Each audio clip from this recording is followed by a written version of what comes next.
Okay, good afternoon. Can you hear me? Yes, yes. Okay, good. Everyone can hear me? I can hear you well. Okay.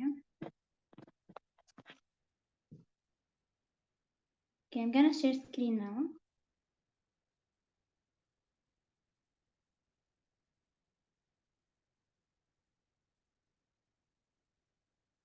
Okay. You can see my screen?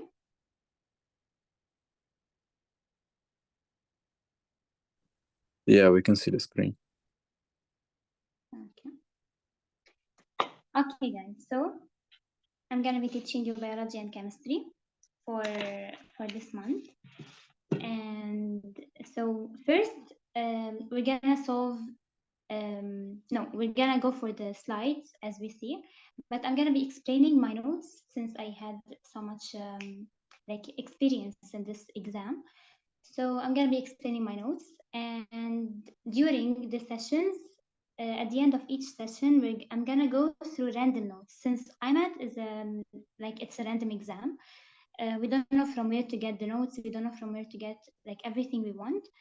So I'm gonna be like adding some additional notes, maybe out of the slides, maybe out of the topics we have for today, but they're gonna be additional. And at the end of the month, like you will have like so much notes accumulated, and you'll be able like any question comes from any topic, you'll be able like to go through it.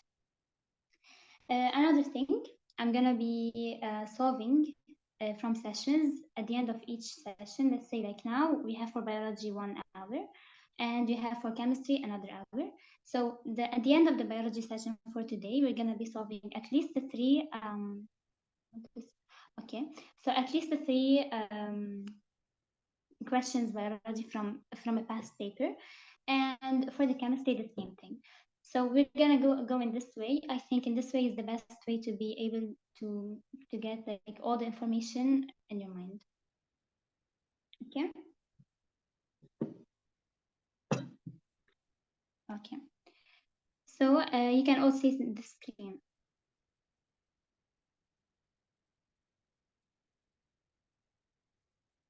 Just make sure. Yeah, we can all see it. Okay. So let's start. So as we all know, the properties of life. Life is complex and diverse with unique characteristics. These characteristics include metabolism, growth and development, response to stimuli, maintaining balance like homeostasis, reproduction, and evolution. And by understanding all these characteristics, we can better understand the complex world of living organisms. Reproduction and evolution. Reproduction is the ability of living organisms to create offspring, either through sexual or asexual reproduction. And so now for metabolism, we're gonna speak more in details in this session, and we're gonna speak more in details about sexual and asexual reproduction and evolution. So sexual reproduction involves the combination of gametes from two individuals, a woman and a man, resulting in a genetically diverse offspring. However, the asexual reproduction is just have one parent. It's either a mom or a dad, and we don't have, as we see here, it said genetically diverse offspring. So in the IMAT, how can it be asked? This note, it can be said that like which kind of reproduction increases the diversity, which is obviously the sexual, because when you have two kind of individuals, means two like two different genes, two different alleles, two different human beings, mammals, whatever, you are increasing the diversity. However, if you have just one person, like one thing, and it's dividing, so it's dividing from the same exact thing. So the element is just dividing by mitosis, dividing and dividing. And as we know that the mitosis in a cell cycle ends up with two identical cells. So this means that the genetically diverse offspring is just ended up by meiosis or by sexual reproduction. Okay. So evolution is the process through which living organisms gradually change and adapt over time. allowing them to better survive and reproduce in evolving environments.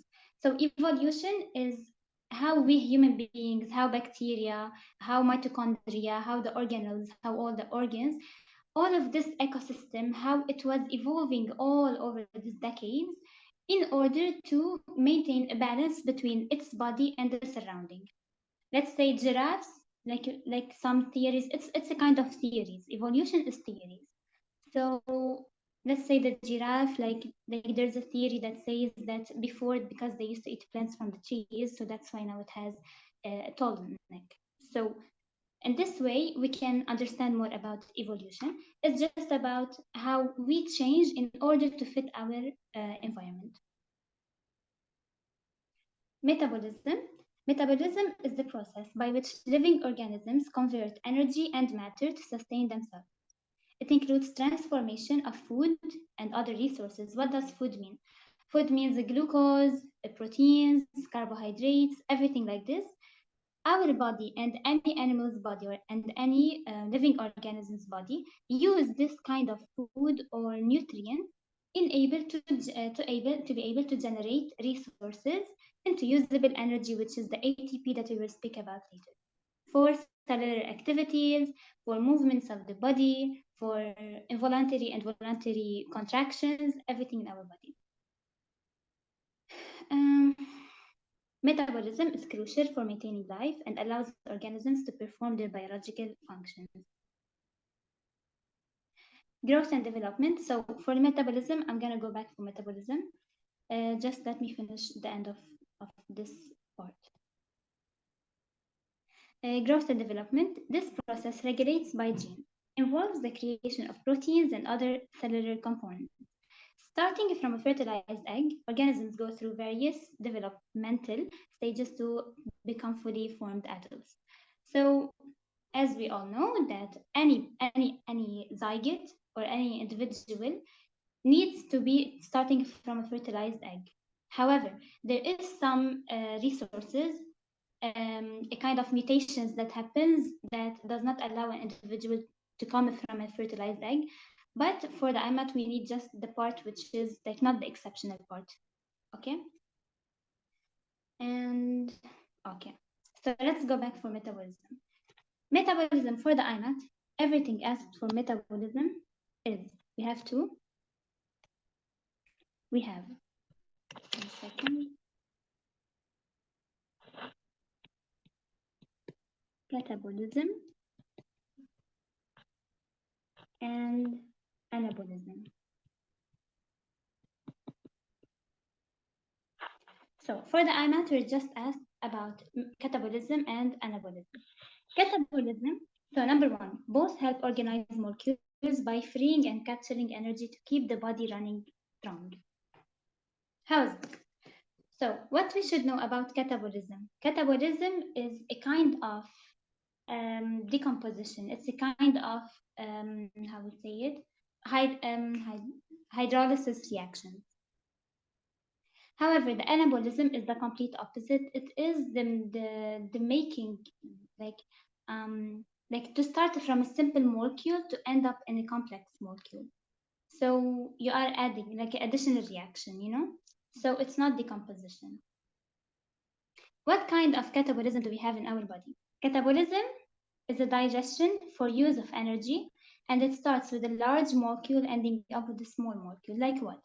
Like a glycolysis. And you should always put in mind, because this might be asked, that who have the more stable reactants? The more stable reactants are the catabolism. Why? Because when we start, so let me write here the notes. So in the catabolism, we start from a large molecule ending up in a small molecule. We gave an example, which is the glycolysis.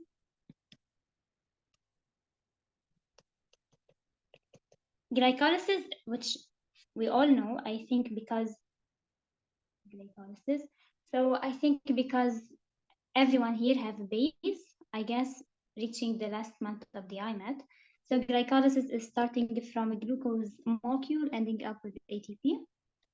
ATP is much smaller molecule than glucose, and so number one thing you should know about catabolism is starting from a large molecule to ending up in a small molecule, and the products are more stable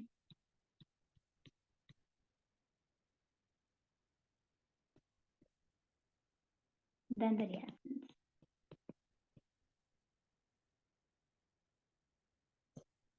So how can this be asked in the IMAT? In the IMAT, all this topic is just in a thermodynamic way itself. So they go for the thermodynamic way more than the way that why catabolism or what is the process or whatever. How thermodynamically? They come to you and they will ask you which one of these two, let me just try to make this. Okay. So they will ask you like which one of these two processes end up with a high entropy. So does anyone of you know what does entropy mean? The biological definition of entropy.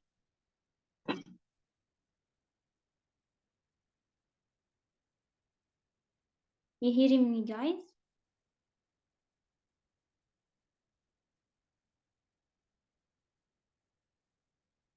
Just make sure.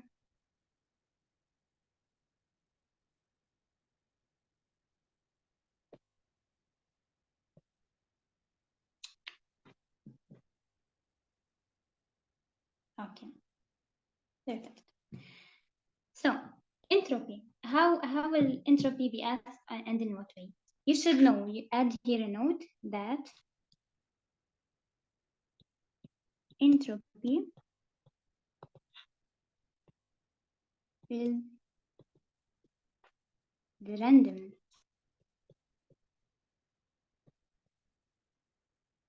in a system. Okay.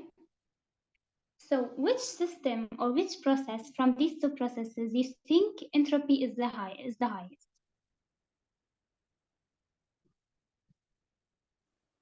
So how will this be asked? I saw a question in the past papers that was asking about the entropy and about this way, and the answer was justified in a way that they spoke about this point. This was the reason. So they said the higher the entropy was in the decomposition reaction. Decomposition reaction is the catabolism. So what did they say? They said catabolism have high entropy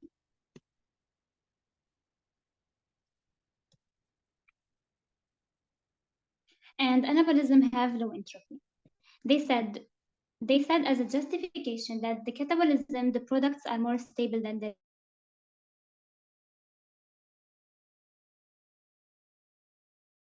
Okay, so normally in any reaction that let's say A plus B give us C, always the C is always the more stable than A plus B, and that's why the reactions happen. And not just normal reactions like decomposition or single displacement or double displacement, not just these types of reactions have like end up with a stable one. However, also the excitation reactants, excitations means taking an electron, let's say this is the atom, and you have like the electrons on the energy levels. When the electron goes up to the higher energy level and then goes down back, this is called an excitation reaction. This excitation reaction also ends up with a stable product. So any kind of reaction we have in physics, this is chemistry, and this is biology. So in any kind of science that we have, all the reactions end up with a more stable product.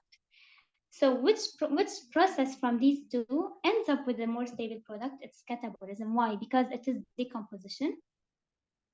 So decomposition ends up, as we said, with a small element, and this is the higher entropy because it have more randomness. When you start from a larger molecule and then you end up with a small molecule, here your randomness in the system. What does randomness mean? Mean that um, let's say you put your hand on Okay, let's say your hand, it's in a 25 degrees, okay, and you're putting it on a hot layer or anything like on the oven by mistake. So now there is a change of calories, change of energy between the temperature of your hands and the temperature of the oven. So this increases the like higher the entropy, the randomness between the two temperatures. Yeah, like I don't know if I got you, but I mean like in a way that the system gets much random calories, so much randomness in the system. So we will speak about the entropy in the thermodynamics and chemistry later, but in a different way. This is the definition in biological way or physical way, can we say? So, okay, so we spoke about catabolism. So, catabolism, as we said, it includes glycolysis as an example. So, if you got asked about glycolysis, what kind of reaction it undergoes? Catabolism reaction, or decomposition, or hydrolysis. However, anabolism, it's the complete opposite. Anabolism starts from a small molecule ending up with a large.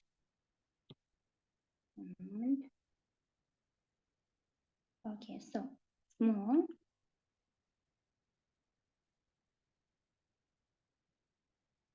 ends up with large.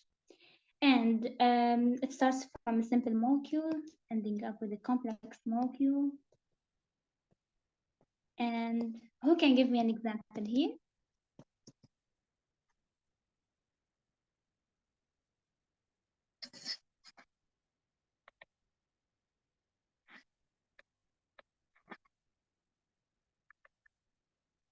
Okay. Respiration. Guys, we have to interact, okay? So another example is the gluconeogenesis or glucogenesis. I will tell you the difference now. Just give me 1 second. Glucogenesis.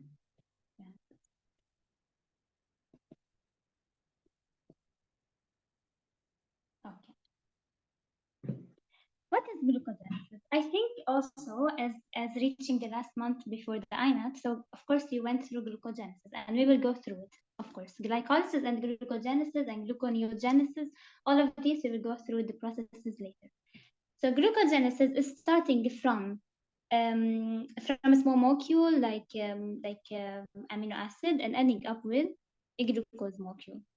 Amino acid is a very simple molecule, ending up with a glucose molecule, which is a very big and complex molecule. Okay, so of course here we said that the entropy is low in the anabolism part. We don't have so much high entropy.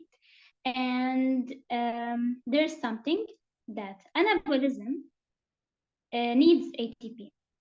Okay, so here another additional, I think we have to use, I think, one moment, let me just use a bigger, 1 second.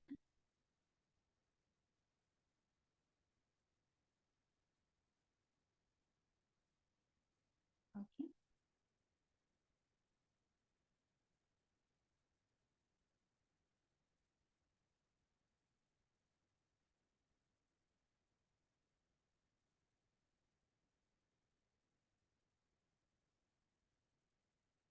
Okay, you can see the whiteboard? Yes. Okay. Now it's better. Okay, so as we said, first let's do a chart.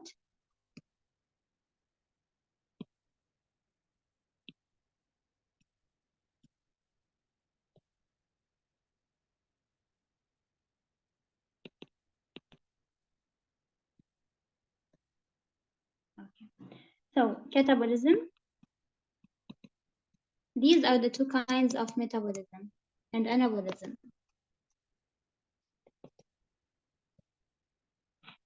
As we said, catabolism is the decomposition.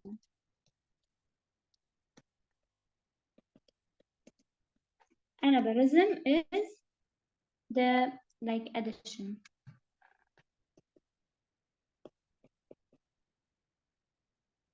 Catabolism is from large to small. Anabolism is from small to large.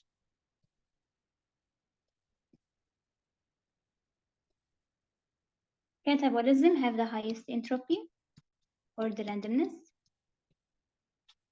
Anabolism has the lowest entropy. Just like to memorize it easier, just say decomposition, high entropy. Memorize it, decomposition, high entropy. What happened? Okay.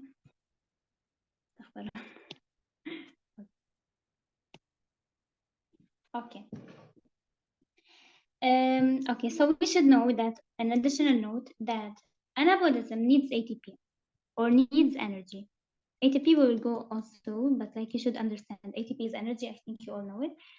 So needs ATP is the anabolism. However, the catabolism, it releases ATP.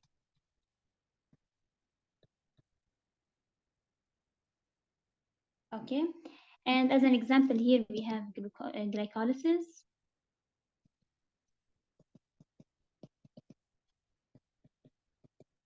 Here gluconeogen. Okay. And glycolysis is starting from a glucose molecule ending up with ATP. So starting from a complex molecule ending up with a small molecule. Gluconeogenesis starting from an amino acid or a small molecule ending up with a glucose. And of course, in these two reactions, in these two metabolism processes, we have I'm not able to take it down. 1 second. How can I do this? Okay, guys, screenshot this to repeat a new one, to make a new one.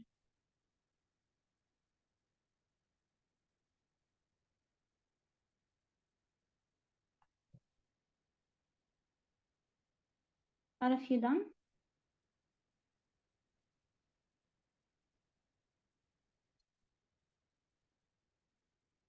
Okay, perfect.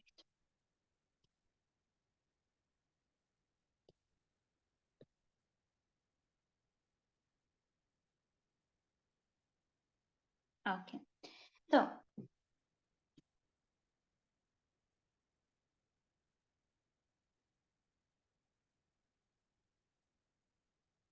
so as we said, catabolism, anabolism here.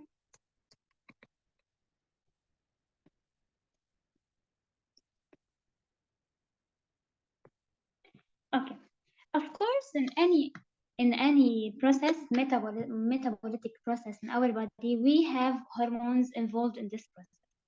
So let's go on the biological stage other than the entropy and chemical stage. So hormones involved in catabolism are adrenaline, and now I will tell you why. Cortisol, cytokines,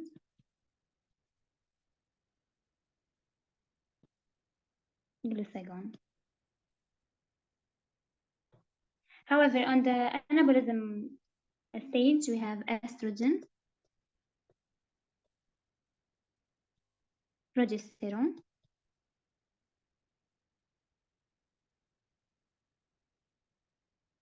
insulin, growth hormone, and testosterone.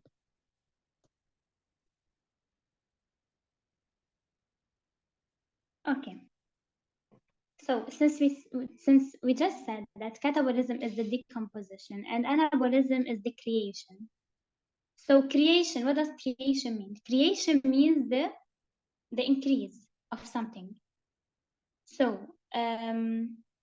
so for growth hormone means you are increasing the cells, the amount of cells. Growth hormone helps in growing, in making more mitosis reactions. It helps in the cell cycle.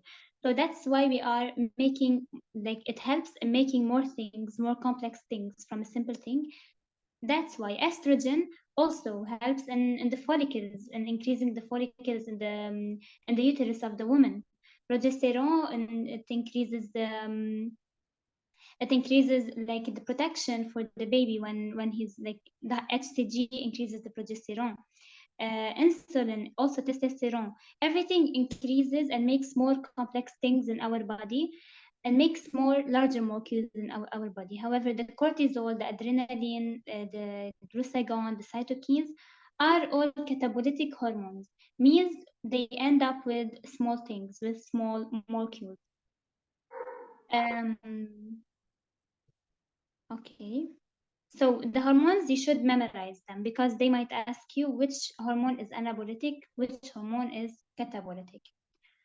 And just put in mind that all kind of hormones which are reproductive hormones like estrogen, progesterone, testosterone, this kind of hormones are anabolic because, as we said, that they end up with complex things. Another thing you should know on the chemistry stage, catabolism is the exergonic reaction.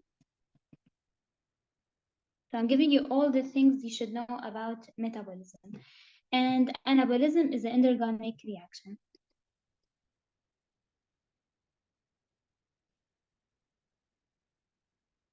Okay. Now, on the chemical stage, when you go for chemistry, you all know that any endergonic reaction that needs ATP, because since we said anabolism needs ATP, we wrote it before in the notes. Like ATP is in the reactants, however, this releases ATP, so it's in the product. So anabolism is endergonic, catabolism is exergonic. So as we said, on the chemical stage, any endergonic reaction needs to be paired with another exergonic reaction to be able to start, to initiate. So since anabolism is an endergonic reaction, so it needs to be paired with an exergonic reaction. So that's why you always see that, let's say, if you see that both sides of hormones, each hormone is the opposite of the other, like glucagon, insulin, cortisol, growth, so if you look in a way, you see like, okay, there's an opposition here. Why the opposition? Because any endergonic reaction needs to be paired with an exergonic reaction to initiate. So anabolism is endergonic, catabolism is exergonic. Okay, and I'm gonna also explain two other types of reactions. So please also take screenshot of this to start with another one.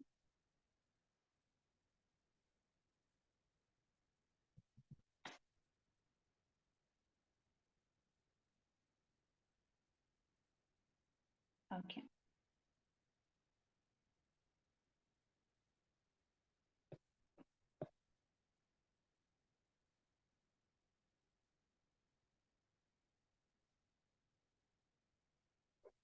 So now we have two other kinds of reactions. We should also know them.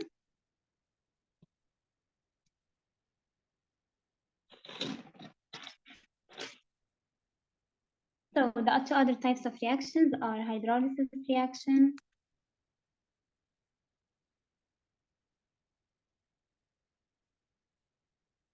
and dehydration.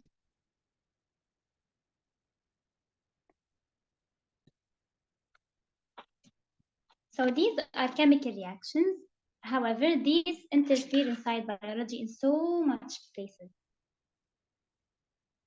In glycolysis, in creating energy, in creating proteins, in creating glycosidic bonds, in nutrients, in food, in everything. Anything anything, these are chemical reactions more in chemistry. However, in our body, it's like all of our reactions is from these two. Hydrolysis reaction is the decomposition.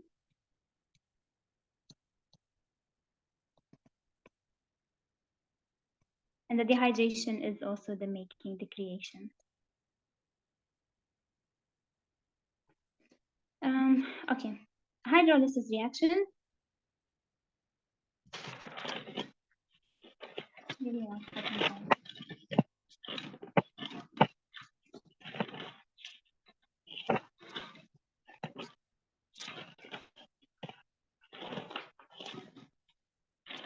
Okay. So, as we said, the decomposition and the creation. What examples we have in hydrolysis reaction?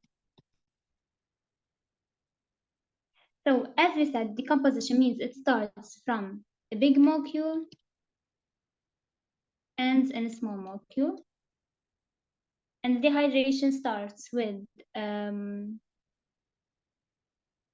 simple molecule, a small molecule, ends with a big molecule. Hydrolysis reactions, they need ATP or they need energy. And dehydration, they release ATP. However, the hydrolysis reactions, the hydrolysis reactions, they need H2O. And no. Okay, let me just delete this. Here's the decomposition, not the hydrolysis.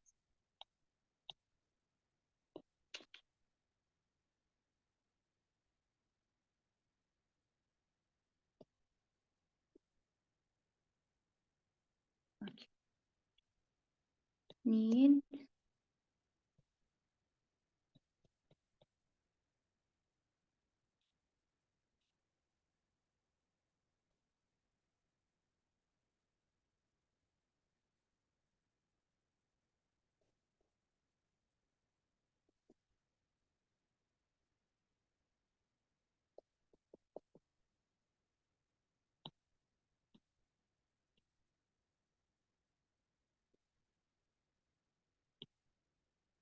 Okay, sorry guys for the confusion. So hydrolysis reactions, they release ATP and they need H2O. However, the dehydration reactions need ATP and they release H2O. How is this? So any reaction that happens in our body, okay, that releases ATP, how as we said, glycolysis reaction, and which end up with decomposition reaction, it always needs water. Okay.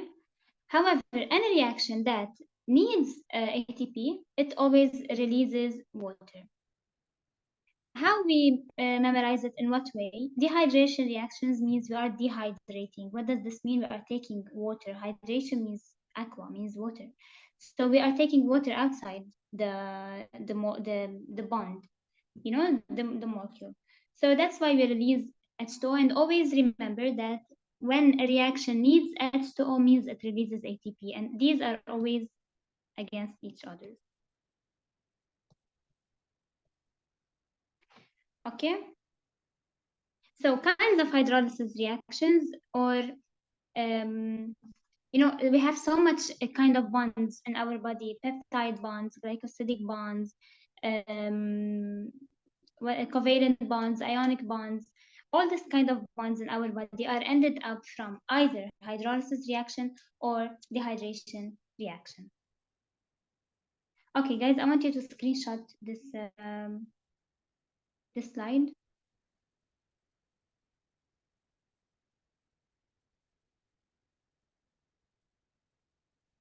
Please tell me if like you did everything.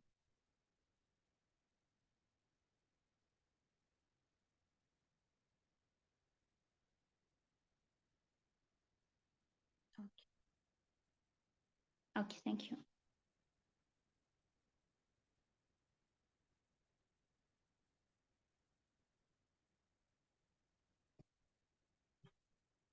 Here we go back to our slide. Let me just make sure.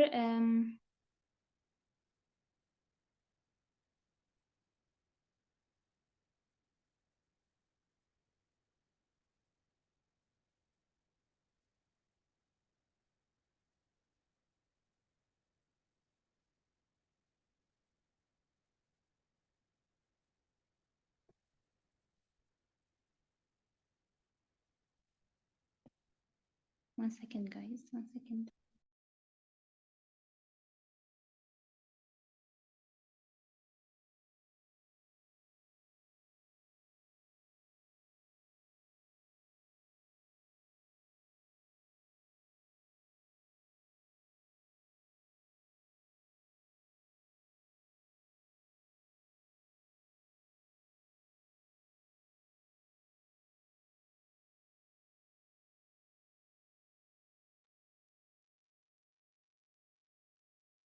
Okay. You can see my screen?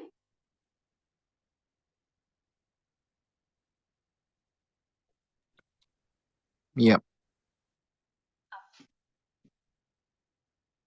Molecules are the smallest units of biological organization and serve as the fundamental building blocks of life. Examples include DNA, proteins, and carbohydrates.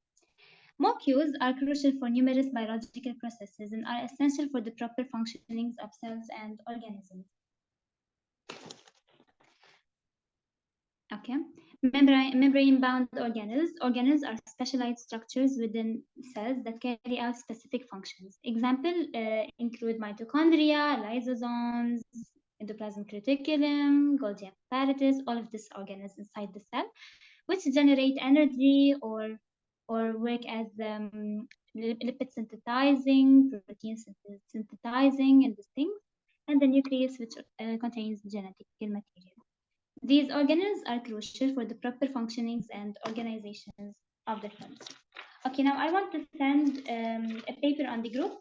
Just give me 2 seconds because I want you guys to try to look at it while I'm explaining because I cannot put the paper on the Zoom. Okay, just give me 1 second. I'll send it.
Okay.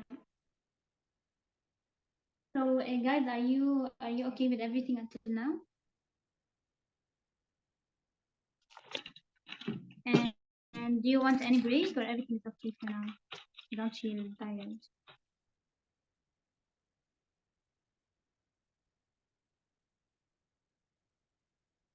I want you to interact. Oh, okay.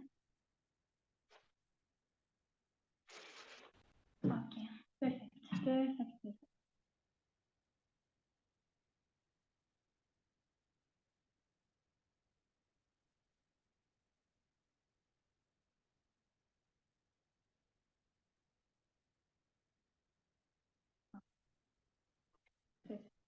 Okay, I will send now the thing on the group, the paper.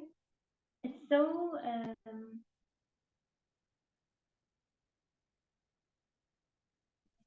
like does not look good, but I really want you just to look at the pictures and I will explain everything. Okay.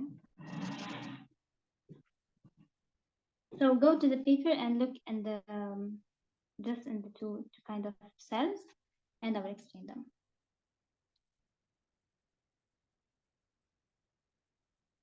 Did it reach all?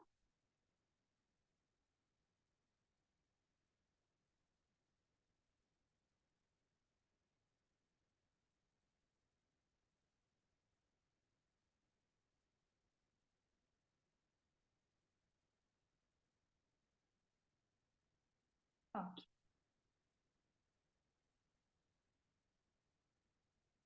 Okay, please guys, I sent a paper on the group. Please go see it.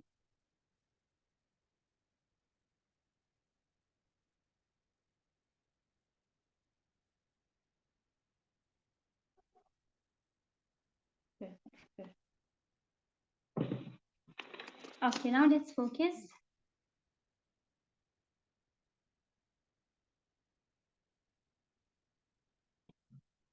Okay. So let's start with the plant cell and then we go to the animal cell. So plant cell and animal. The plant cell have so much different organs than the animal, only, and we should also highlight them at the end of the session.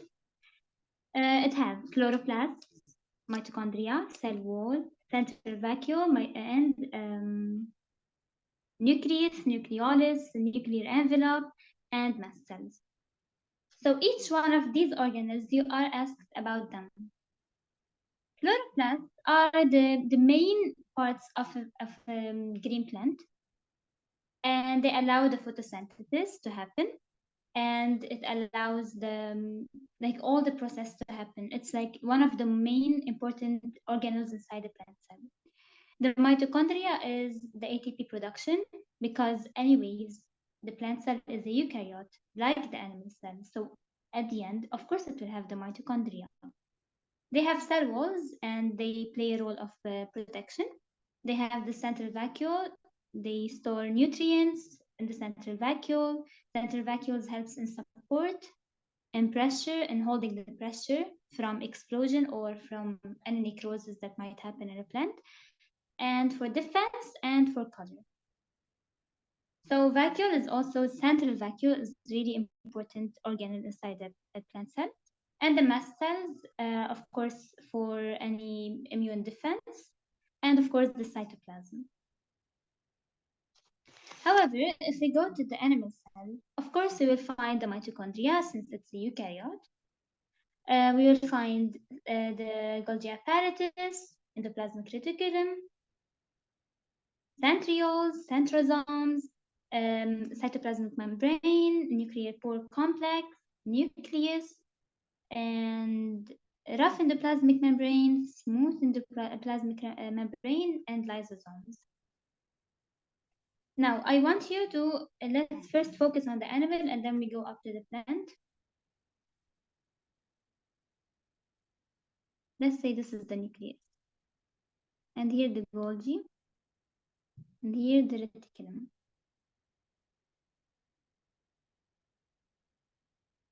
Okay. So, of course, the rough endoplasmic reticulum have ribosomes around it. And we all know what does ribosomes do around the rough endoplasmic reticulum. Ribosomes are the main transporters and the main translation tools for the translation of proteins to happen. So how things happen inside us. So number one, how we create proteins. So first we will have a DNA because we have inside the nucleus chromosomes. So chromosomes are inside the nucleus in a condensed matter. And then these chromosomes, they have the genetic material. So this genetic material or the DNA will undergo a kind of process which is called transcription. And these transcriptions happen inside the nucleus and not outside the nucleus. So the DNA transcription that happens inside the nucleus, it will end up with an RNA filament. And then this RNA filament will go out because DNA filament is a double helix. However, the RNA filament is a single helix. So why this transcription happens? What is the reason of the transcription? The reason of the transcription is that our nucleus cannot allow any double helix molecule to leave the nucleus. It must not be a complex molecule because the membrane or the nuclear membrane is really hard to allow any double helix molecule. So that's why RNA is the most simple product we can end it for the genetic material to leave the nucleus to produce protein. So then the RNA goes out of the nucleus and then goes to the rough endoplasmic reticulum. Here who we have? We have the transporters and the main tool, which is the ribosomes. So the ribosomes here hold this RNA. And since we said transport, so this means that there is a kind of tool also inside the ribosome that will transport, which is called the tRNA. tRNA is the transport RNA. So the tRNA will bind to the mRNA inside the ribosome. And then it will end up with the protein. And this process of the transportation and these things ending up with the protein is called the translation. And then this protein will go to the Golgi, will go to the cis and the trans. So to start with the cis and to end up with the trans part of the Golgi. It will come here, it will bind here, this protein, and then it will go out of the trans. And what is the main function of the Golgi apparatus? The main function of the Golgi apparatus is to package these proteins, is to allow them to have a good function and to make them to look in a vesicle way. Why in a vesicle way? Because we have also a kinds of transport, and we will speak about them also later. So the two kinds of transports are endocytosis and exocytosis. So how this happens, any cell we have in our body just accept these two kinds of transport, which is either the endocytosis or the exocytosis. The endocytosis means you are taking vesicles from the outside and entering the inside. The exocytosis is taking vesicles from the inside and taking them to the outside. You would never see anything in our body as molecules or free molecules going out of the cell membrane, because this will never happen. So who chooses to pack them in a vesicle way? The Golgi apparatus, to be able to produce these proteins to the cells of the body, or for us to use them. So it happens in this way, and this way taking the vesicles from here to the outside of proteins, this is called exocytosis. Okay. Okay, so we spoke about, it's like a main review about them, but then like later we will go in details and what happens in transcription, translation, and all of this. The mitochondria. Let's speak about the mitochondria.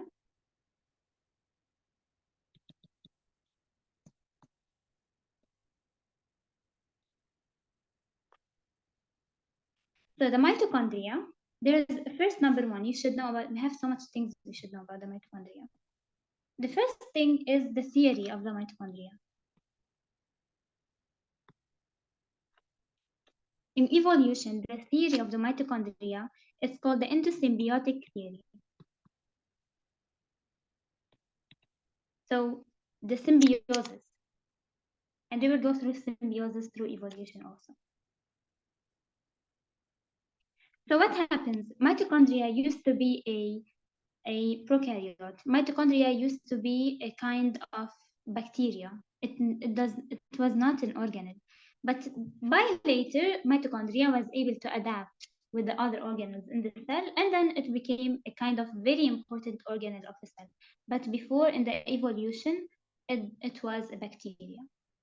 And not just the mitochondria and the chloroplast, both of them. And there's another thing also, just deleted.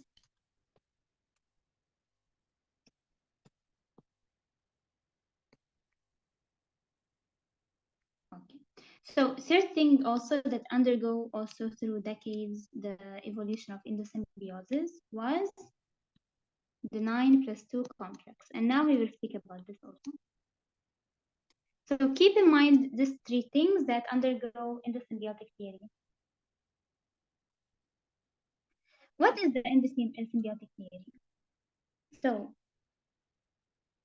the mitochondria was, as we said, was the bacteria. The bacteria of the mitochondria used to be alpha proteobacteria.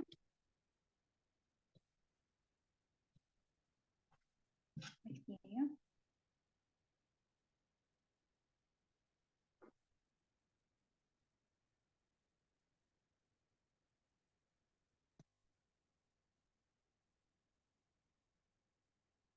Okay. And okay, and the chloroplast used to be called cyanobacteria. Cyanobacteria. So these also two things might be asked. So the mitochondria, I know it's so I'm so messy. Try to write notes in a better way, you like on the paper. And the chloroplast cyanobacteria. I don't know how will you understand it. Let me try to do something.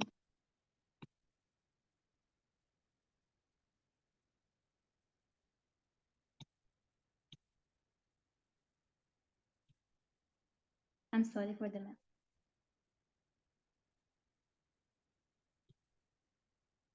Okay. Okay, all good until now? Everything is clear? Do you have any questions?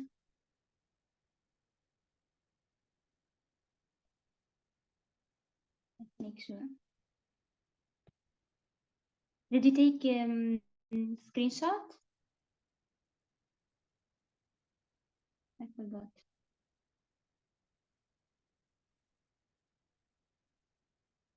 It's over.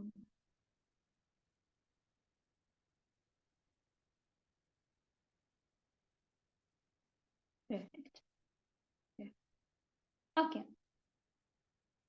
Now we open a new one. Okay.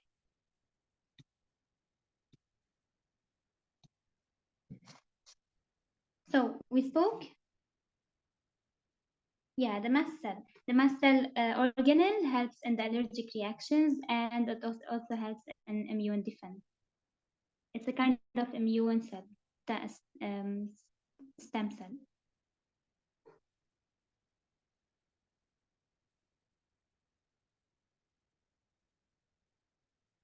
But mast cell is in the plant cell. Okay. So now we spoke about the protein and these things. 9+2 complex. Okay, thank you for reminding me. So the 9+2 complex, it's in the prokaryote. No, don't worry, everything's okay. So it's in the prokaryote, and it helps in the movement of a cell. But 9+2 complex, now we are speaking about the eukaryotic cell, which are the animal and the plant cell. So when we go to the prokaryotic cell, I will be speaking about the 9+2 complex. If you want, I can explain it now, just so you know it. But later I will speak about it later. So 9+2 complex look like this.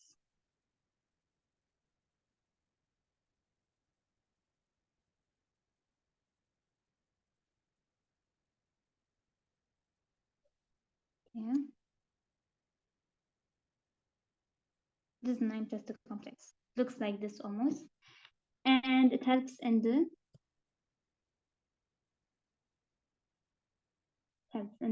movement of cell. It helps in the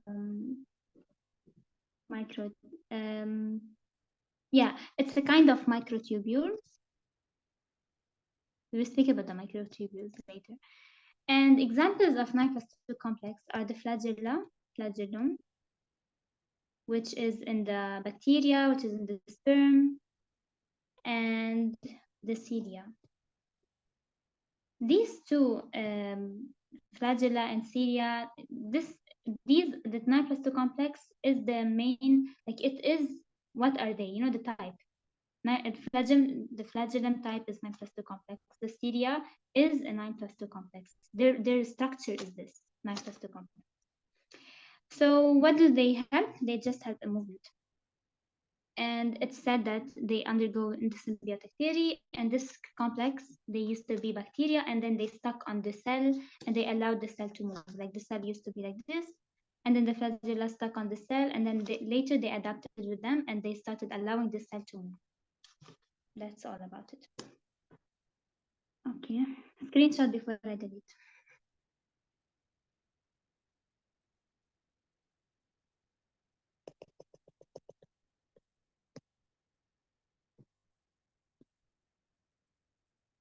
Okay.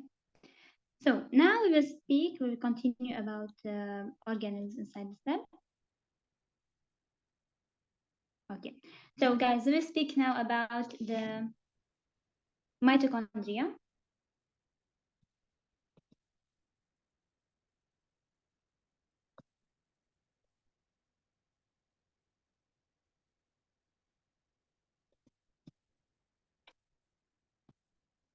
Mitochondria looks like this. Okay, have the crystal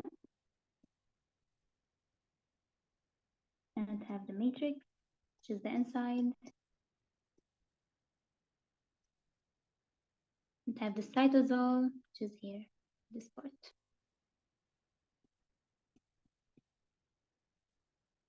And so cellular, helps in cellular respiration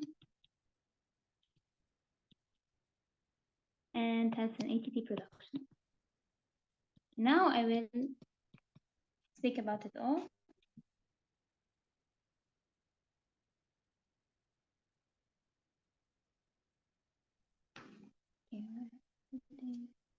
Okay, so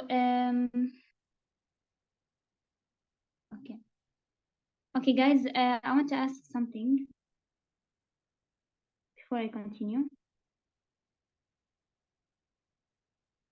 One second, just screenshot this before I start asking. Okay, so I want you guys to make sure that everyone is understanding. Do you have any questions? Is there anything wrong? Is there anything in my English?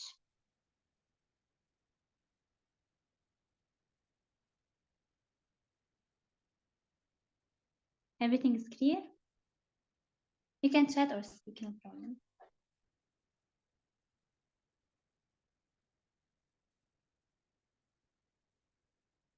So no questions. Don't you feel you want breaks or anything? Okay, I think now because it's already 7 and our class, I will make it because we took so much time to enter, so I will make it until 8:10 or 8:15. So should go to chemistry. So let's take a kind of 5 minutes break and change to chemistry. Tomorrow we continue about these things of biology. And at the end of the session, I need to solve some things and I need to give you random notes. So we have so much to do, so we cannot stay the whole day on biology. So let's go for chemistry. Just take some break and then we will continue. Take a 5 minutes break, okay? Yeah.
Okay, guys, I want to ask something before we start.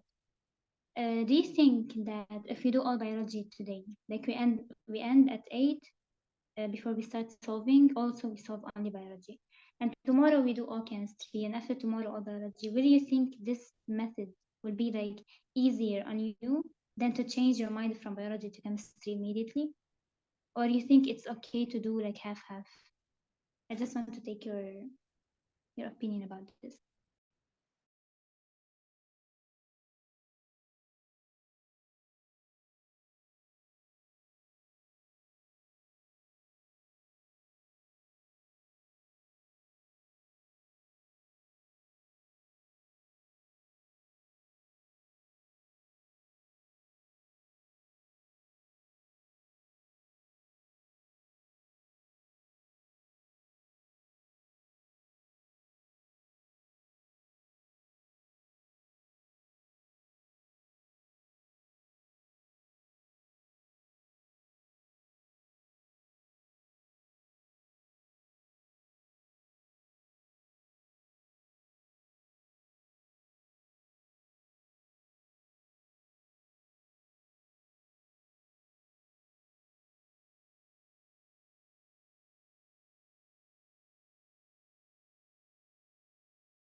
Okay, so the break is done.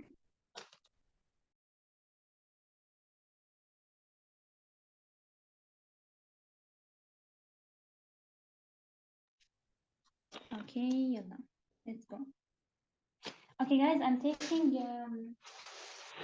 so I'm using my phone for Wi-Fi for the laptop, and now I have to charge my phone. 1 second.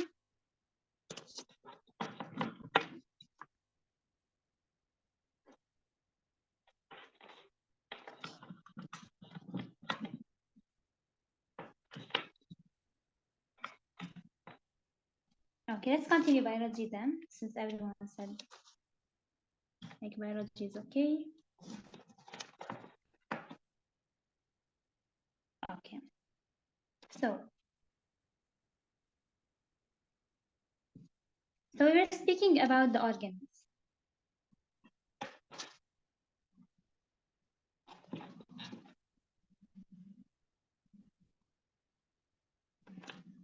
Okay. The mitochondria, we spoke how it looks like, the flagella and cilia, 9+2 complex, and the chloroplast. Now we will speak about the rough endoplasmic reticulum and the smooth endoplasmic reticulum and their function. So,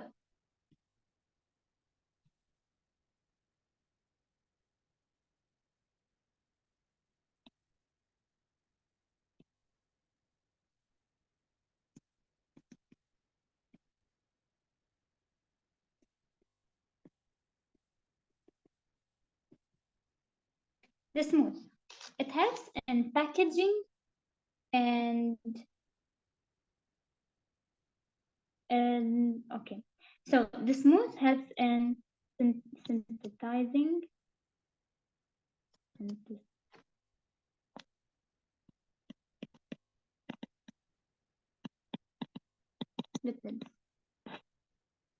and helps in metabolism of toxins.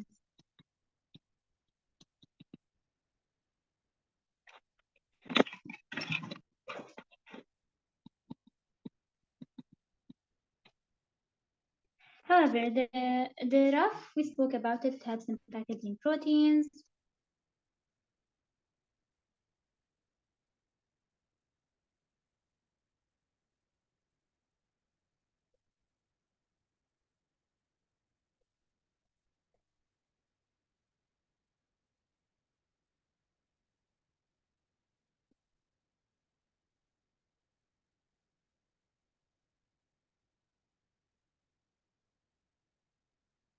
And shape proteins into 3D or 4D shape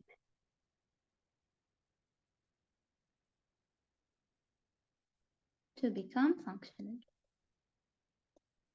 So as we all know that any protein cannot be functional from the first shape or the secondary structure. It must be in the quaternary structure and able to be functional, the protein to be functional. So who allows the protein to be functional is the rough endoplasmic reticulum.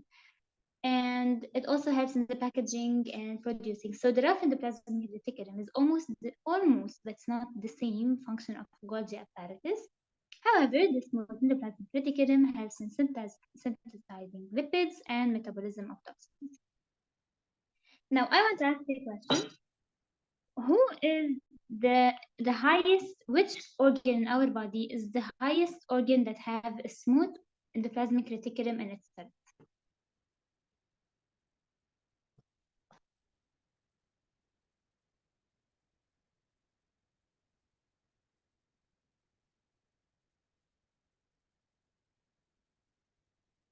Bravo, exactly. Bravo, exactly. The liver. Why? Why the liver?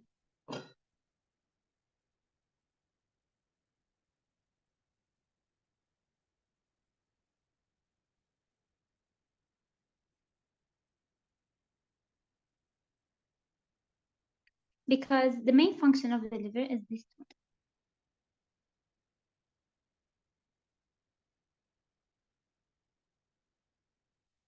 No, not protein synthesis, lipid detoxification. Exactly, detoxification. Lipid. Exactly, 100%. Bravo, guys. So proud of you. Okay, so the liver have the highest amount of smooth endoplasmic reticulum in their cells. Screenshot this, so we go to the other slide.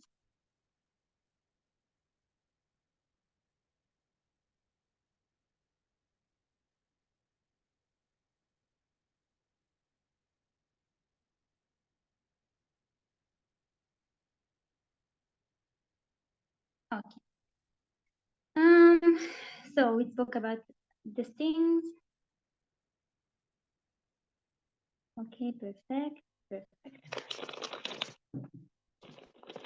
Now let's speak about the last organ we have, which is the lysosomes. Lysosomes only exist in the animal cell. So in the animal cell,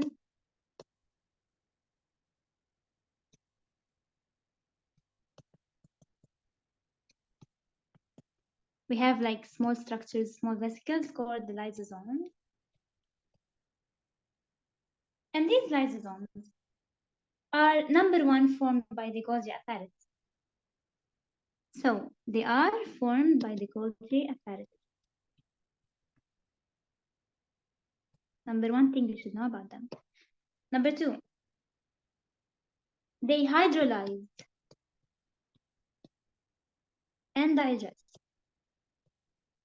complex molecules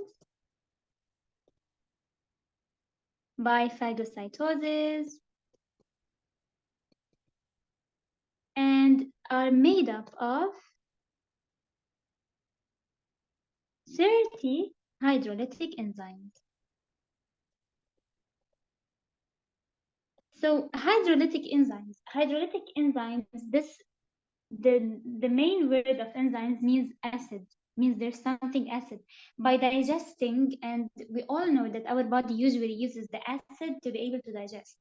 So that means that digestion is a reaction. And any reaction to be accelerated by velocity, it needs enzymes. So made up of 30 hydrolytic enzymes. This means that by digesting the molecules means they are using chemistry, means chemical reaction. This means that the pH of lysosomes or of these enzymes equals to 5, means it's an acidic pH. Okay. So, okay, perfect. However, so we spoke about lysosomes. I think lysosomes are it's not really like something so important. You just should know that they help in digestion of complex molecules, of a small pathogens, of molecules like that might enter the cell and make any problem in the cell. They are the defense, and they help so easily by digesting phagocytosing. And we have to speak about the microtubules.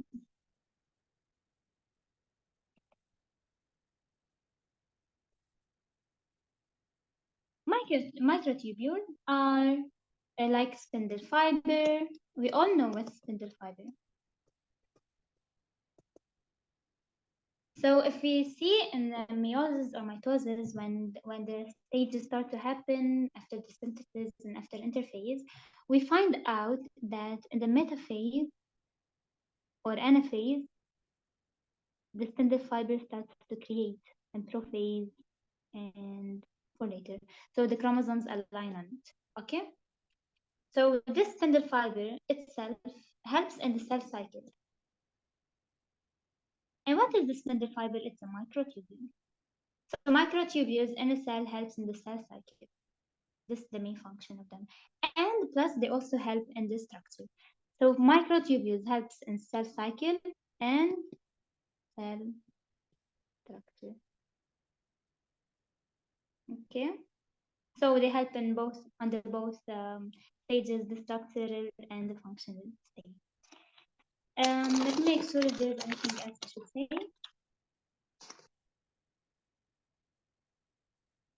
Okay, yeah, there's something else. Just delete it. I have to delete this screenshot.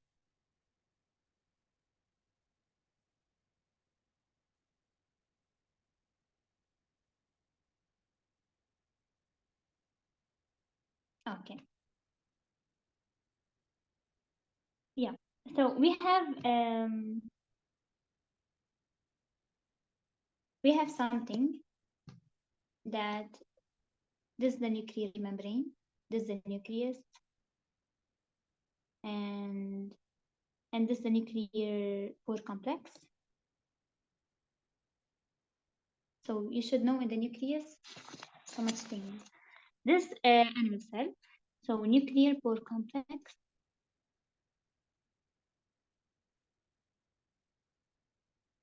The one inside internally is the nucleus, nuclear membrane.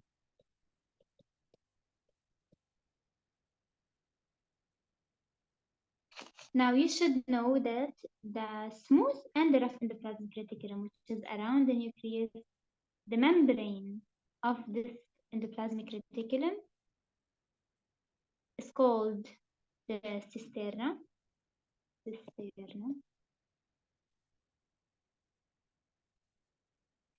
And inside this membrane, I'm telling you just like the names, and the inside is called the lumen. And the membrane of the nucleus, this membrane is always paired with the membrane with the cisterna. So nuclear membrane for both the smooth and the rough, both of them. So nuclear membrane is paired with the cisterna of the endoplasmic reticulum. This is a note you should also know.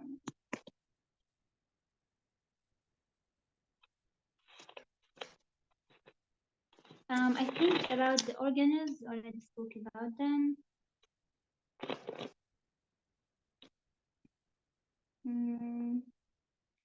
Yeah, that's all for now. Um, so since we said that the mitochondria, it used to be a cell on itself. It used to be bacteria, a prokaryotic cell on itself. So this means that the mitochondria have DNA, like a different DNA than anything, than any cell in your body. It's not the same. So it's called this DNA, it's called the mDNA, means mitochondrial DNA. Okay? And this mDNA is much smaller than the normal DNA that we have. And this DNA itself is made up of a circular helix, double helix, and the DNA of like that we have, it's filamentous, just like this double helix. So the mitochondrial DNA is smaller in size than the normal DNA. It's circular, it's double helix normally, like any normal DNA. And so also this kind of note you should know. What also? Yeah, I think that's all. Now we have to speak about some more things. Screenshot, please. Okay. Let me see the chat. 1 moment.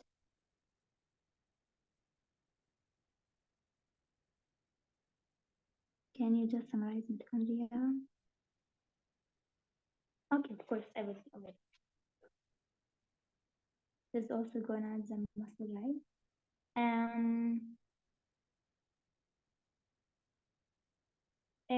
Yeah, like look, all the type of cells that we have, they have smooth endoplasmic reticulum. This does not mean that they don't have. They have both, but the more profound ones are in the liver. Why? Because the liver the main role of the liver is detoxification. So the main role of it, how will it do the detoxification if its cells are not able? So they must be adapted, evolved in a way that they can be able to do detoxification so easily. That's why. However, everything else has, mitochondrial chloroplast. Okay.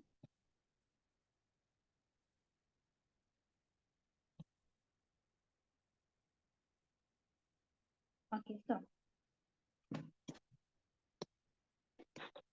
mitochondria and the chloroplast. Both of them undergo the endocrine biotic theory. Mitochondria used to be alpha proteobacteria.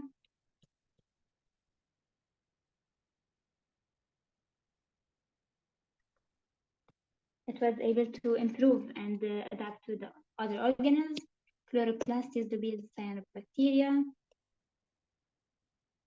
It also improved and was able to adapt with the other organelles of the cell. Mitochondria is the produces energy or help us in producing ATP. Chloroplast help in the photosynthesis reaction.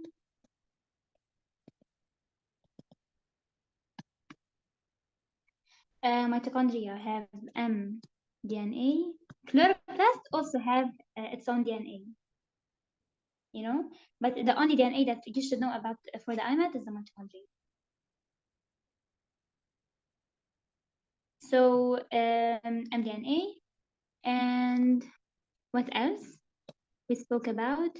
Mitochondria is we spoke about the structure, have the crista, the cytosol, the matrix, cytosol, here the matrix, here the crista. And the chloroplast is made up of pigments called the chlorophylls. And these pigments give the green color of the plant. So these are the chlorophyll. Okay. And yeah, it undergoes light reactions to help in the photosynthesis of the plant. This is a review of them. Okay, now before we continue, we have to continue the slides because we wrote this introduction course, so we went through so much detail. So please screenshot this so we go continue the slides.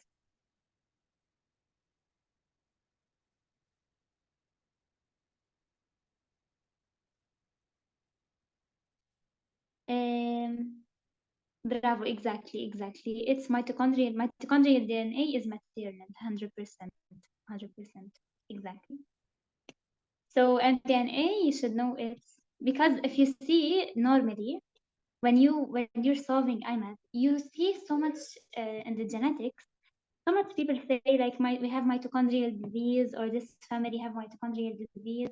So all you should know about the mitochondrial disease, excellent Sayed, mitochondrial disease is always maternal. This means that any disease that happens mitochondrially is also always from the mother. And yeah, we will go through this in genetics. Bravo. Okay. So yeah, please start before we go for the other part of the slide.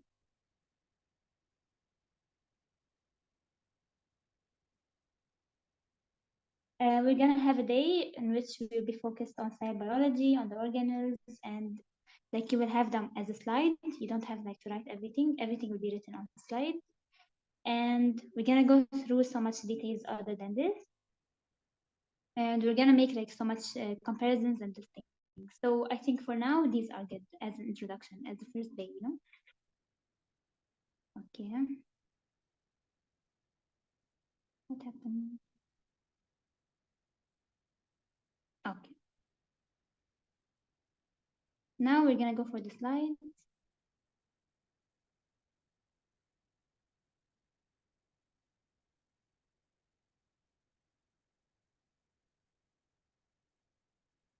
Mhm.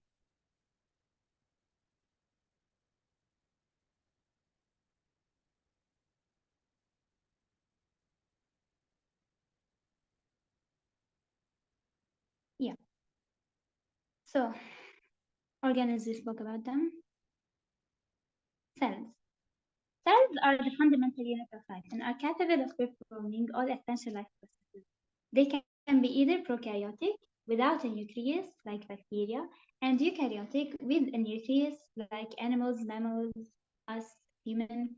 Cells are the building blocks of all living organisms and vary greatly in structure and function. So, difference between prokaryotes and eukaryotes. Prokaryotes, so their DNA is single circular chromosome. Um, and the eukaryotes organized into multiple chromosomes.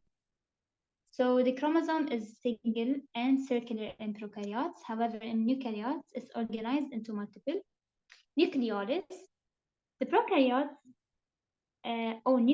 nucleus. It's written wrong. Sorry, guys. So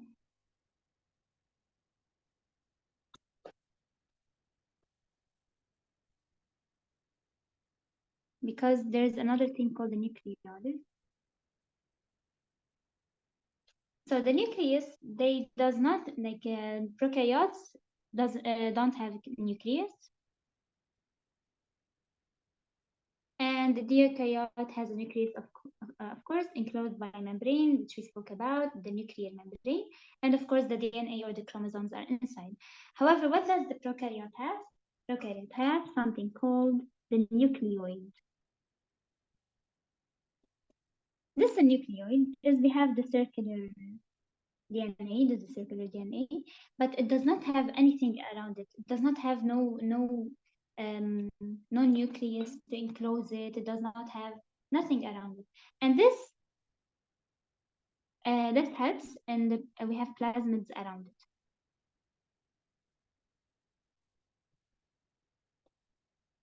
So the prokaryotes, they does not have a nucleus. They does not have a nuclear membrane. They just have something called the nucleoid. Nucleoid is this area of the DNA which have a circular DNA and have around it the plasmids. What are plasmids? Plasmids are free DNA because as you see, it's not enclosed. So some structures, and as we know that prokaryotes can move. They have the cilia and they have the flagella outside, right? So since they can move, this means that the cell is moving. When the cell is moving, some DNA will be out of like will be moving, so they will start to change their place, their position. So when they move, this free DNA starts going out of the nucleoid and not so much, just in a very small quantity, and they create vesicles called the plasma, free DNA, in the cytoplasm. Okay? Has the nucleus enclosed by membrane.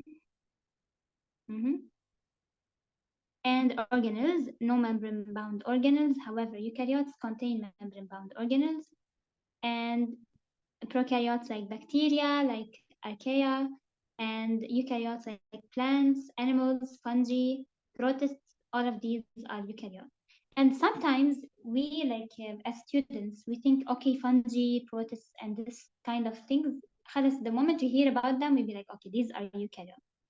But we should know that the only thing between this weird name, the only thing which is prokaryote is the archaea. So just memorize this, because the others you don't have to memorize them. There are so much. So like instead of memorizing all the words, just put in mind the archaea is a prokaryote. This is the most thing that might be asked. They'll be like, protists are what? You will say it's a eukaryote. Fungi are eukaryote. However, the archaea is the only one of these weird names, which is prokaryote. And the bacteria, of course. Plants, animals, these are the ones that have mitochondria, so these are eukaryotes. Tissues and organs. Tissues are collections of cells working together to perform specific functions. So cell plus cell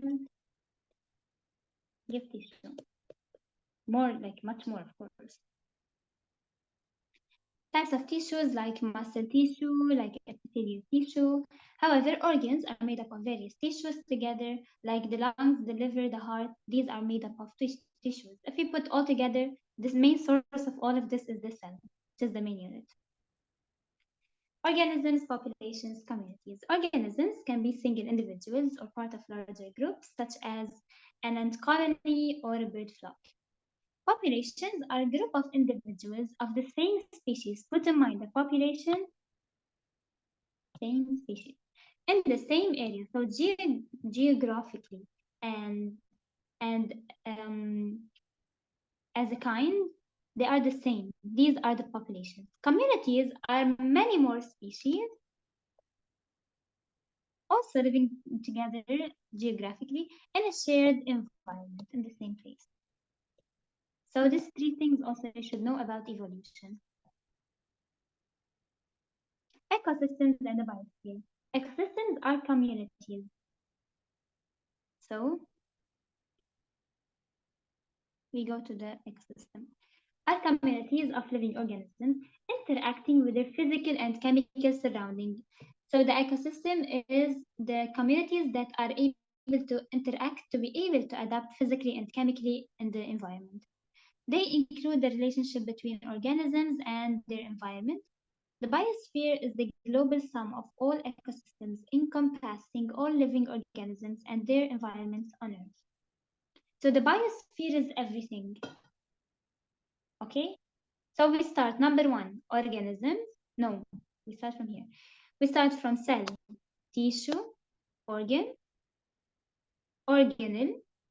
No, cell, organelle, tissue, organ, organism, population, community, ecosystem, and biosphere.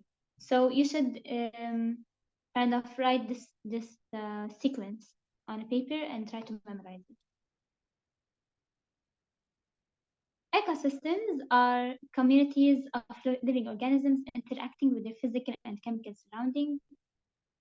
No, we just spoke about this. Okay, now we will speak about ones. I think this, what you have to know about like the whole humanity, the systems and things. I don't think you have to know more about the biosphere or whatever. This is perfect for the Imat. All the statements. So, is there any question?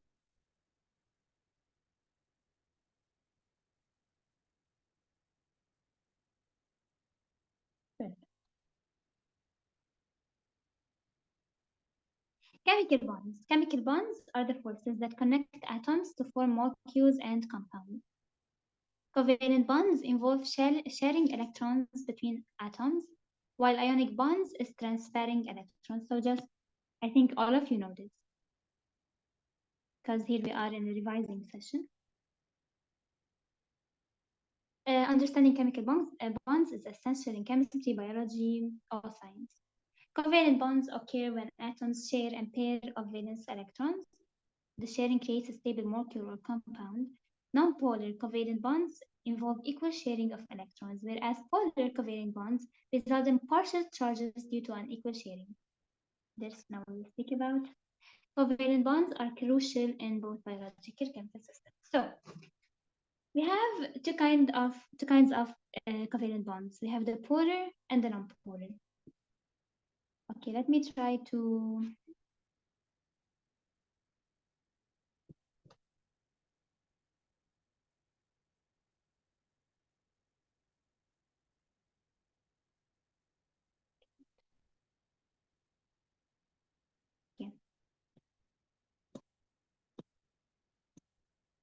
okay. You can see my screen? No. So we have the covalent bonds, we have the polar, and we have the non-polar. The polar covalent bonds, as we said, that it's a kind of bond that allow an electronegativity difference to happen. So electronegative difference. And here we have a zero difference. So, of course, you all know about electronegativity and this main property in the periodic table of chemistry. Of course, now we entered some chemistry, but this is inside biology, this kind of topic. So because we have to go through it in also biology.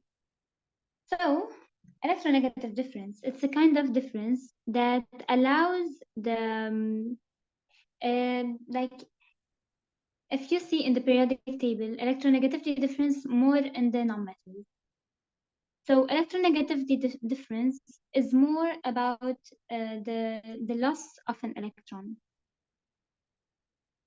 So how does this happen? Electronegativity difference is between two atoms. Let's say N2. Okay.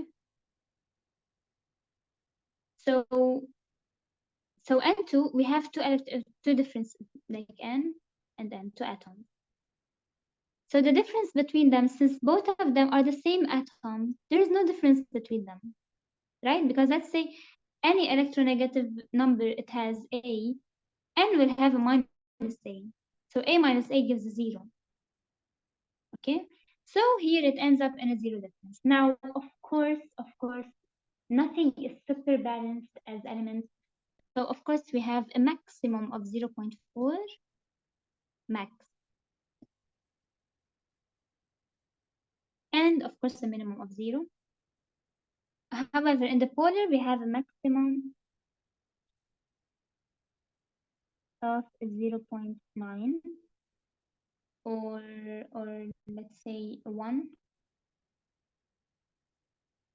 And then if it exceeds a 1.3 or 0.9, if it exceeds this, let's say 1.4, it gets above, the difference gets above a 1.4. Now it's an ionic bond. It's no more a covalent. These are just covalent.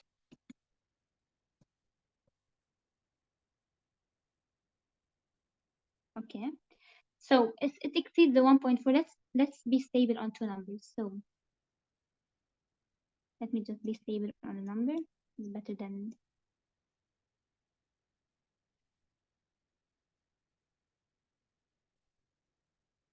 Or here you can put a 0.3, but it's the same. So 0.4 and 1.4. If maximum it can reach to 0.4, this is a non-polar covalent bond. However, the 1.4, if it exceeds it, it's an ionic. If it's less, it's a polar. Okay. So this is the difference between polar and non-polar. I think Should we speak about it or leave it for chemistry?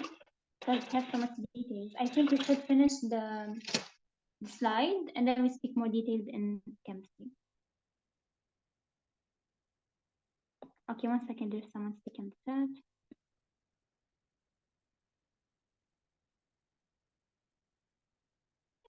If it is 1.4, not more or less. If it is more than 1.4, I mean if it was 1.4, what here what it is. Okay, here we have, as I told you, we have to speak about it in details later. After you find you reach a point that it's really like it's the same, you have to look at other things like symmetry, you know. So you will start seeing if there was symmetry in the molecule, this molecule is a non-polar. If there was no symmetry in the molecule, it will be a polar. Let's see, let's say CH4 methane. Let me just type it out. Let's say CH4.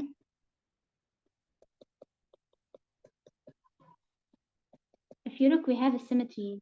Look, H and H on the same direction, H and H on the other.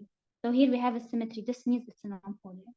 So when it reaches the point that you reach the same exact number, here you just have to look at other options like symmetry, like ability to be soluble in water and this thing, you know.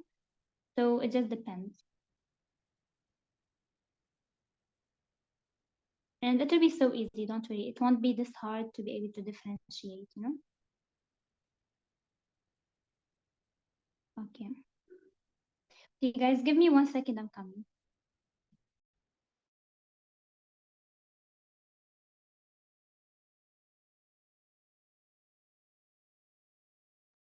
Okay, يلا. I'll share my screen. We continue slides. Okay, slide. We spoke about this. Okay, ionic bonds. Ionic bonds form when positively and negatively charged ions attract each other. Ions are created when atoms either gain or lose electrons, resulting in positive and negative charges. Ionic bonds involve a complete transfer of electrons. An analogy with magnets can help illustrate the attraction between oppositely charged ions.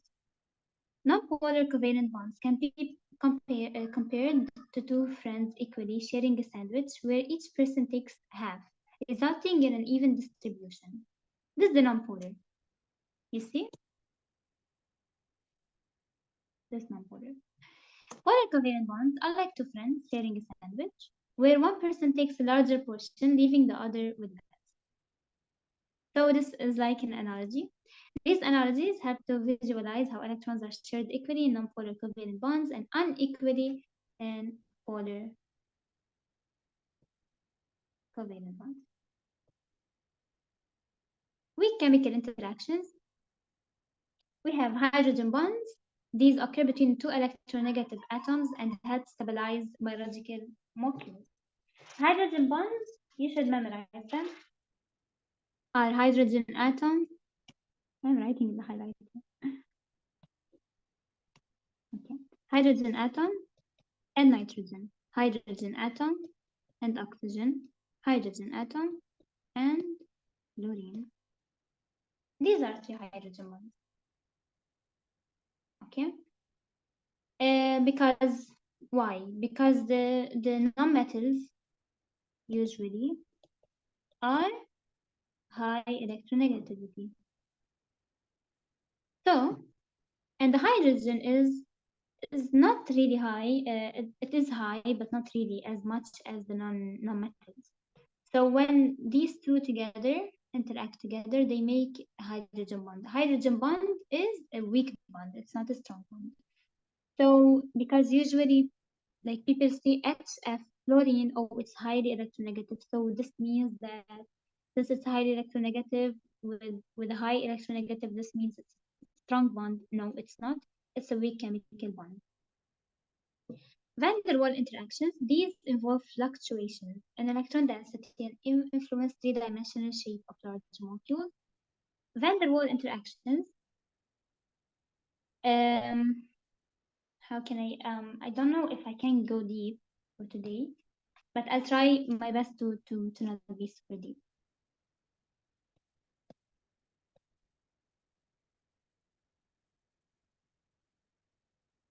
So let's say we have two atoms, okay?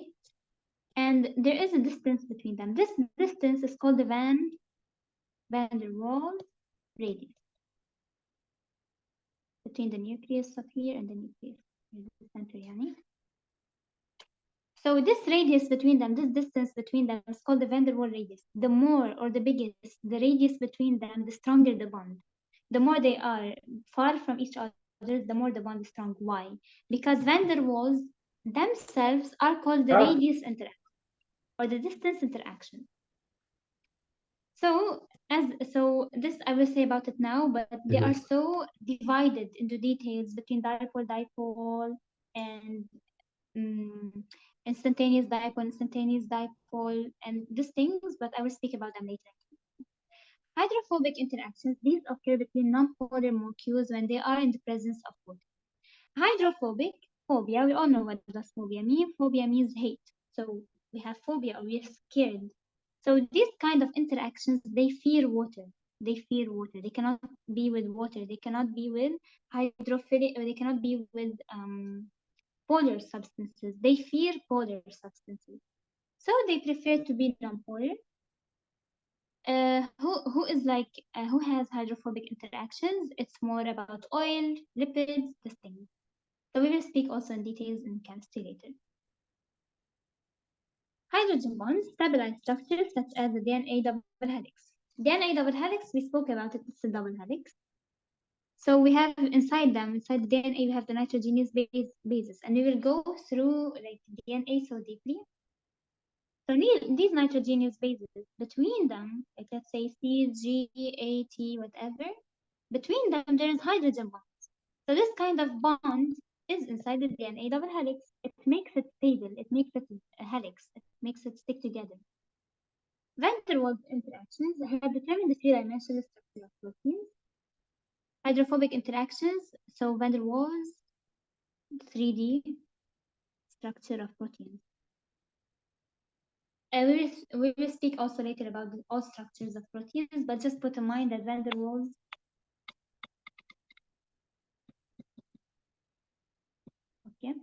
so 3D with van der Waals. Hydrophobic interactions are important for protein folding and the formation of membranes. Weak chemical interactions are essential for the structure and interactions of biomolecules. Properties of water. Okay, I have to make sure about something. 1 second. Because I want to make sure if how much is the PDF long, because I want to make sure if it fits the time, because they have to solve, you know.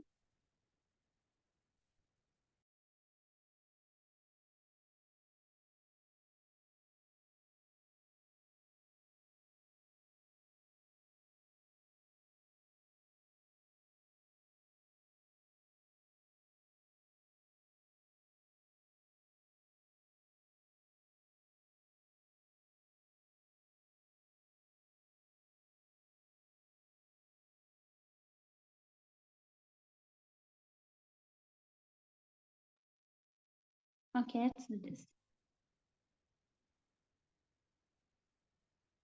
Okay. Perfect. So I think, yeah, we will have time to solve, don't worry.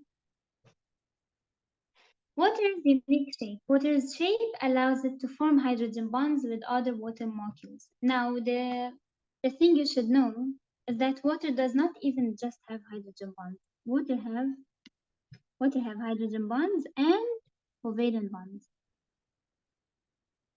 And also, I will speak about this now later, but just know it have both of them. Excellent solvent. Water effectively dissolves ions and polar molecules. Since water is polar and like dissolves like, so polar dissolves polar. So water, anything which is polar like water, would dissolve with the water. Heat retention. Water's ability to retain heat contributes to temperature stability in living organisms. It's able to retain heat. So these are kinds of characteristics of water. Like dissolved light. What did I write? Yeah. And solubility. The phrase like dissolves like describes how substances tend to dissolve in solvents with similar properties. What are the properties? Are polarity and nonpolarity. Polar substances dissolve well in polar solvents, while nonpolar solutes dissolve better in nonpolar solvents. This you should put in mind. This principle explains why oil and water does not mix well, as they have different properties. Density of water. Water is less dense than a solid. Is less dense as a solid, causing ice to float on liquid water. Cohesiveness. Water molecules stick to each other effectively due to cohesive properties. Guys, water has two properties. Have the cohesion and the adhesion. So the cohesion property, it's a property that allows the water molecules to stick together. Like here we have H2O, we have oxygen, hydrogen, hydrogen, oxygen, hydrogen, hydrogen. So they be able to stick together to each other, all of them, and to make the water, the solvent, all of the solvent, it have the cohesive property. However, the adhesive property, it allows the water molecules to stick to other parts of the surrounding, like the plant.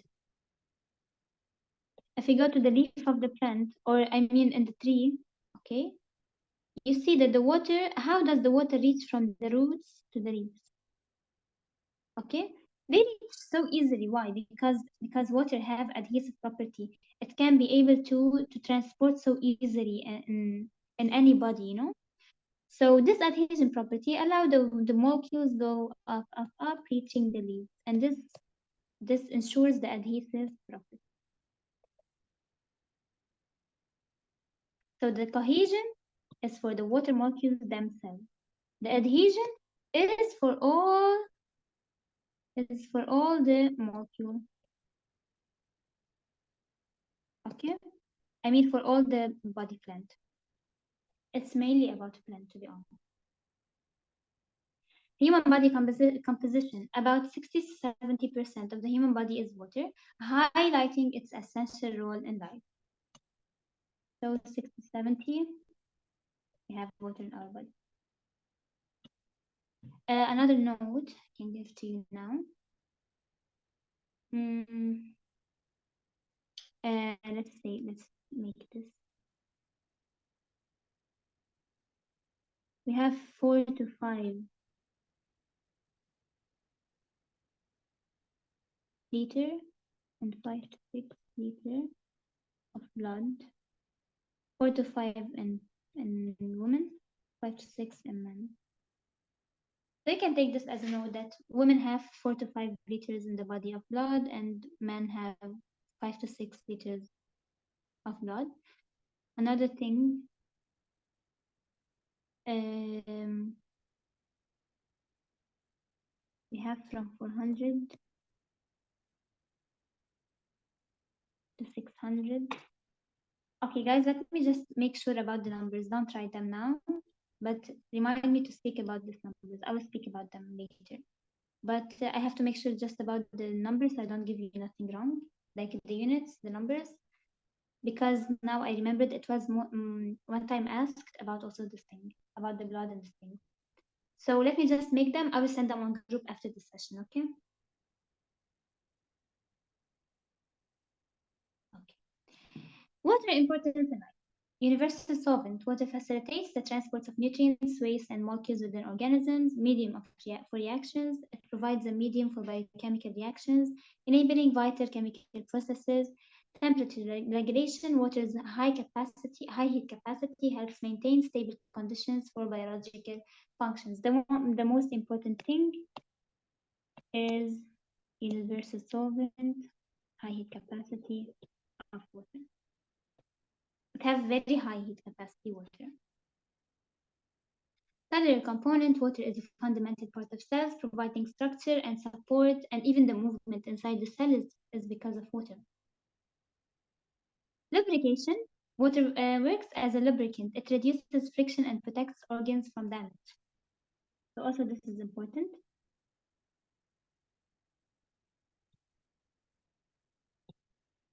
And dissolving substances, it's able to dissolve so many solutes in the body, and it's for transportation and regulating body temperature.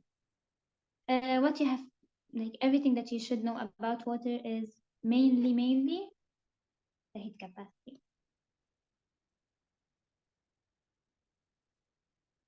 Yeah, high heat capacity of water. So, so water have heat absorption, and water can absorb or release large amounts of heat without significant changes in temperature. So it can absorb and release calories without changing temperature. And this is one of the main special characteristics that water have. And this is so important for the Imat. This one. Hydrogen bond, its high heat capacity is due to the hydrogen bonds between water molecules. So as we said that water have hydrogen bonds and covalent bonds. So this so much hydrogen bonds in the water molecules because water is mainly made up of hydrogen. So it has so much hydrogen bonds.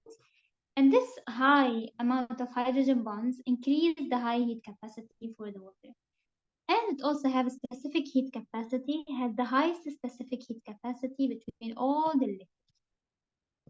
So it's like something which is so special in water. Thermal buffer.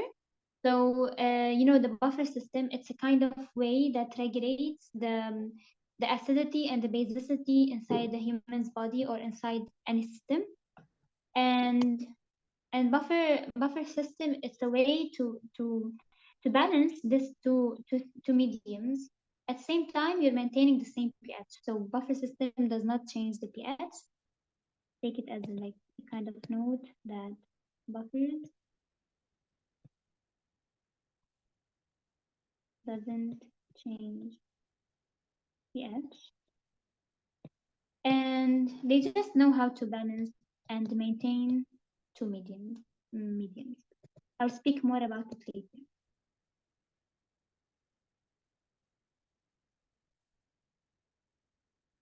So thermal buffer, water evenly distributes heat throughout the body, helping to maintain a stable temperature in warm-blooded animals. Heat transfer, it transfers heat from warmer areas to cooler areas, similar to a car's cooling system. So yeah, so if you see like your body is always in a perfect temperature, and that's why since our body is made up of 60% or 70% of water, this means that our body buffer is mainly because of water. So how we are in a perfect temperature, in a balanced temperature in all our body parts, not like the finger have a high temperature and the head have normal, you know? So this is because of water, because it's a perfect thermal buffer for the body. It makes our body in a stable temperature. And the heat transfer, I can give a kind of example. Let's say a washing machine or a refrigerator inside the kitchen. So when it's all the day on electricity, at the end of the day you're coming to take off the wire. So it will be so hot.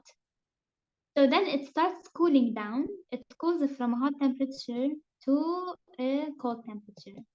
So this is the same as water. You should like memorize it in this example, it transfers heat from warmer area from hot temperature to a cold temperature, and this is the main reason, like the main characteristic as heat transfer of water.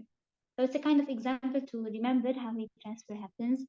It always happens in water from hot temperature to cold temperature. Heat of vaporization, energy requirement. The energy needed to convert water from liquid to gas is high. And high heat of vaporization, water requires significant energy to transition to the gaseous system, gaseous phase. Evaporation, as water evaporates, it absorbs energy. So evaporation, to know it absorbs energy, leading to a cooling effect in the environment. So I want to give a note or I want to leave it for chemistry, but let me just like write here about the processes.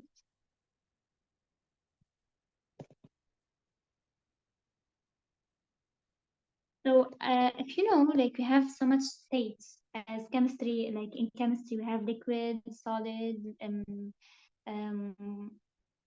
gas. So these states always change between each others. Evaporation, sublimation, deposition, these kinds of things. So I want you to know for later, because it was asked one time also in the IMAT, about the kind of reaction of evaporation, the kind of reaction of whatever. So the kind is either exergonic or endergonic. Exergonic, it releases energy. Endergonic, it absorbs energy. So evaporation is endergonic. Just write it as a note that evaporation is endergonic reaction.